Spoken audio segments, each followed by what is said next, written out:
raha tokony omaly androany talata vao nanomboka ny fanadinana baccalauréat ireo nisafidy ny sokajy teknika teto Mahajanga. Tamin'ny fitora sy fefany maraina teo no velona ny kiririoka manambara ny fanomboana teto amin'ny foibe mpanadinana teto amin'ny lycée teknika eto Mangarivotra. 316 no isan'ny mpiadina ny soratra anarana saingy 210 tamin'ireo no tsy tonga.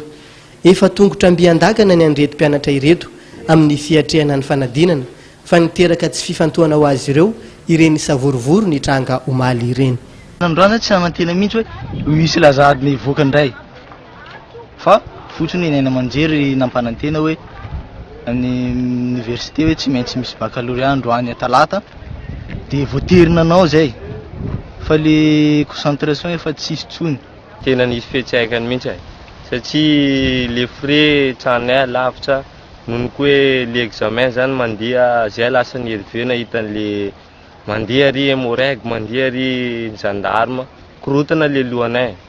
Tamin'ny ankapobeny nizotra tampilaminana ity fanomboana ity satria samy tonga teto avokoa na ireo mpampianatra mpanaramaso na ny mpampianatra tompon'andraikitra avy ao amin'ny université ary ny solotena avy any amin'ny ministera.